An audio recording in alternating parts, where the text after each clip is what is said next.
Pero, ¿cuáles fueron los problemas que llevaron a esta revolución? ¿Quiénes se levantaron para solucionar esos problemas? ¿Y a fin de cuentas fueron realmente solucionados? ¿Será que esta revolución sí fue exitosa? Estas son las preguntas sobre la Revolución Mexicana que hoy les vamos a ayudar a responder. Pero para poder entender la Revolución Mexicana, primero hay que entender las razones por las que ésta se dio en primer lugar y la situación en la que estaba el país en ese momento, que fue un periodo llamado el Porfiriato. El Porfiriato fue aquel periodo histórico en el que Porfirio Díaz se mantuvo en el poder. Fueron 35 años, de 1876 a 1910. Los años se caracterizaron porque, a pesar de que comenzaron con una estabilidad política y un aparente progreso económico, el dictador liberal no fue fiel a los principios de la democracia constitucional. Se podría decir que durante esos años todo fue una aparente democracia con unas transformaciones económicas que, aunque sí permitieron el progreso económico, no beneficiaron para nada a los mexicanos, sino que por el contrario permitieron el acceso de los capitalistas extranjeros para adueñarse de muchas tierras. Mientras tanto, políticamente el gobierno se enriquecía cada vez más, lleno de corrupción, y así es como el inconformismo de los mexicanos empezó a crecer y a crecer. Económicamente, debido a la forma en la que Porfirio quería convertir al país en una Francia prerevolucionaria, los científicos se encontraban demasiado centrados en las clases altas y por lo tanto ignoraban al resto de la población y sus necesidades. Además, las tierras y los recursos estaban mal repartidas y frecuentemente las oligarquías regionales aliadas con los científicos expropiaban a los indígenas de sus tierras para explotarlas, y los campesinos y rancheros que éstas utilizaban para explotar la tierra trabajaban en pésimas condiciones. No hace falta mencionar, además, que parecía que Porfirio estuviese vendiéndole el país al extranjero por la forma en la que dejaba que empresas extranjeras explotaran sus recursos. Antes de la revolución, el pueblo estaba en unas condiciones deplorables.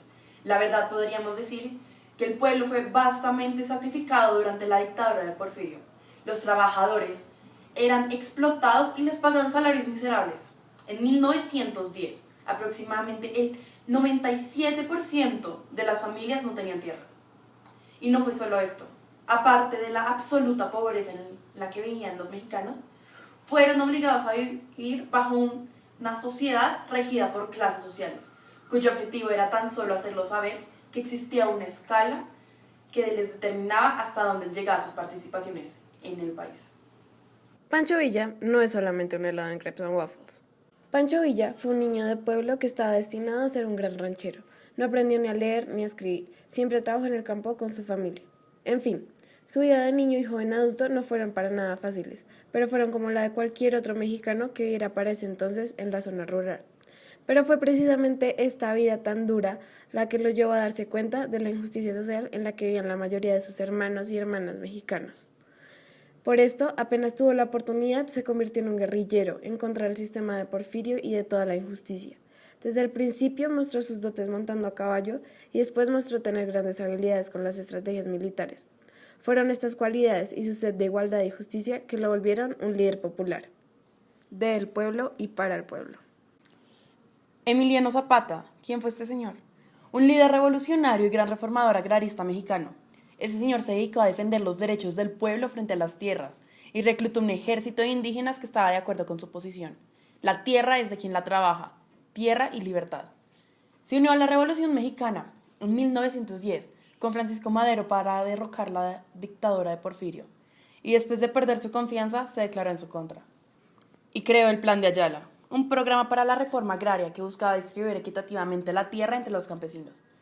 Después de esto, Zapata extendió su poder por todo el sur de México, con sus actividades en contra del gobierno, y fue en 1914, junto con Pancho Villa, que entró a México, antes de retirarse a Morelos, aún defendiendo su posición frente a las tropas constitucionalistas. Lamentablemente, su historia se acaba en 1919, cuando es asesinado por un agente de Carranza, pero aún así es considerado un héroe revolucionario por los campesinos mexicanos. Estos dos, Pancho Villa y Emiliano Zapata, fueron los líderes populares gracias a los cuales la revolución pudo llegar tan lejos. Sin embargo, alguien tuvo que dar el primer paso para derrocar a Porfirio. ¿Quién habrá sido? Para las elecciones de 1910, Francisco Madero, hijo de una de las familias más poderosas, creó el partido antirreeleccionista y se postuló como candidato a la presidencia, ya que estaba en desacuerdo con el régimen de Porfirio, pues creía que estaba incumpliendo las leyes establecidas por la Constitución de 1857. Si bien el proceso en el que Porfirio salió del poder fue un poco complicado, pues involucró a Madero terminando en la cárcel y a los indígenas rebelándose para recobrar sus tierras con Emiliano Zapata en la cabeza, finalmente Porfirio fue exilado por los científicos y Madero subió al poder tras las nuevas elecciones de octubre de 1911. Y fue así como Francisco Madero llegó al poder. Él era un político liberal. Buscaba restablecer la democracia y acabar con la reelección. Por esto, una de las reformas más importantes que hizo fue la de eliminar la reelección. Y el resto de sus reformas estuvieron enfocadas en mejorar la salud y los índices de educación. Pero, ¿dónde quedó lo que él había hecho con Zapata? ¿Dónde quedó el plan de Ayala? La situación de los campesinos permaneció igual, no hizo ningún cambio. Parecía que sus esfuerzos por poner a Madero en el poder habían sido en vano, porque la situación no había cambiado para nada. Los porfiristas aprovecharon la oportunidad para destituir a Madero, pero los maderistas no se la dejaron tan fácil. Tras 10 días de conflicto violento conocidos como la Decena Trágica de 1913, Madero fue asesinado y Huertas asumió la presidencia. La presidencia de Victoriano Huerta, o más bien dictadura, fue la más corta de las presidencias, durando tan solo de 1913 a 1914. Gracias al cielo. Este hombre dio fin a la democracia creada después de la derroca de Porfirio Díaz y estableció un régimen netamente militar. Conspiró en contra del presidente Francisco Madero para luego asesinarlo en 1913. Su régimen fue principalmente violento. Disolvió el Congreso de la Unión al asesinar al senador Belisario. Nadie estaba conforme con el poder de Huerta. Entonces fue sometido por los primeros líderes revolucionarios. Tras la caída de Huerta, comenzaron los años más violentos de la revolución, de 1914 a 1917. Mientras Estados Unidos reconoció a Carranza como jefe de Estado, México estaba lejos de la estabilidad política y en un constante conflicto. Villa y Orozco en el norte, Zapata en el sur. Crearon guerrillas que se mantuvieron en constante conflicto con los constitucionalistas. Tenían que evitar a toda costa que Carranza llegara al poder, ya que era evidente que él no iba a hacer nada por el pueblo. Aún así, en 1917 ganó las elecciones y fue presidente hasta 1920. Y como era de esperarse, no hubo cambio alguno. Entre 1916 y 1917, Carranza convocó a una convención constitucional para reformar la Constitución, claramente sin permitir el aporte de villistas, zapatistas y huertistas. La creación de la Constitución de 1917 buscaba un cambio social fundamental para acabar con el conflicto armado, que ya había cobrado millones de vidas, y, por otro lado, también buscaba lograr la estabilidad política. Pero como ya lo había mencionado antes, no hubo cambio alguno. La Constitución de 1917 abarca varios de los problemas por los que Zapata y Pancho Villa habían estado luchando. En primer lugar, la Constitución tenía intenciones de redistribuir las tierras y de regresárselas a los indígenas y campesinos. Esta también promovía la creación de un Estado laico y mayor control sobre los recursos mexicanos que hasta entonces le pertenecían a empresas extranjeras. Sin embargo, a pesar de la formación de la Constitución, no fue sino hasta la presidencia de Obregón que ésta se empezó a aplicar, empezando por la redistribución de tierras. Álvaro Obregón fue un hombre que luchó lado a lado con los demás revolucionarios y por esto conoce lo que el pueblo quiere y por lo que han sufrido.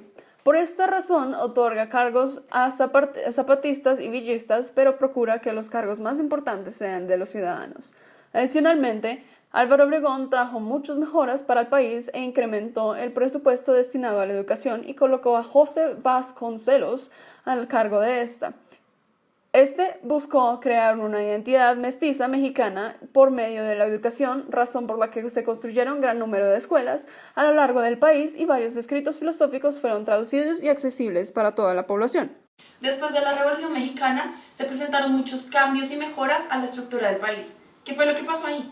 Aunque la revolución causó repercusiones negativas en la economía debido a la falta de producción, muertes y desperdicio de recursos debido al conflicto armado, fue gracias a esta que se logró la reforma agraria para que los indígenas recobraran sus tierras y los campesinos tuvieran más oportunidad de mejorar sus condiciones de trabajo. Además de esto, México recobró control sobre sus recursos que durante la época del Porfiriato le habían pertenecido más que todo al extranjero. Por otra parte, políticamente, la revolución también fue muy exitosa, porque aunque nunca fue estable durante la revolución en sí, hubo cambios importantes que se implementaron después de esta. Antes de la revolución, México se encontraba bajo un modelo dictatorial donde el pueblo vivía totalmente oprimido y en la miseria. Con la creación de la Constitución y su posterior implementación, México se convirtió en una nación democrática y laica, es decir, un gobierno que sí está a favor del pueblo, de sus necesidades, que pelea por los derechos y los deberes de cada ciudadano, y por otra parte, amplió las libertades políticas para la libre participación de todos. La Revolución Mexicana también trajo algunos importantes beneficios sociales y culturales para la población del país. El fin del régimen de Porfirio Díaz, la instauración del régimen revolucionario de instituciones políticas y sociales sólidas que contribuyeron a fortalecer la república y mejorar las condiciones de vida de la mayoría de los habitantes. La disminución de la desigualdad social, pero más aún, esta revolución logró unir a la población mexicana en contra de un problema que afectó a toda la población como iguales. Y esto es uno de los factores que hacen que los mexicanos tengan ese sentido de pertenencia e identidad hacia México y sus tradiciones. Los mexicanos son reconocidos por el orgullo que sienten por ser parte de su país, y la Revolución Mexicana ayudó en gran parte al desarrollo de esta, ya que le demostró al pueblo que su voz sí puede ser escuchada cuando se presenta alguna inconformidad y que ésta puede ser solucionada. Razones podemos decir que aunque la Revolución Mexicana trajo mucha muerte, conflicto y miseria al país, fue exitosa en el sentido de que trajo un cambio fundamental al país que dio paso a la creación de una nueva constitución y a la formación de la identidad mestiza mexicana que tanto caracteriza a los mexicanos hoy en día. Y no solo esto, sino que también inspiró a los demás países latinoamericanos a rebelarse porque probó que podían hacer un cambio.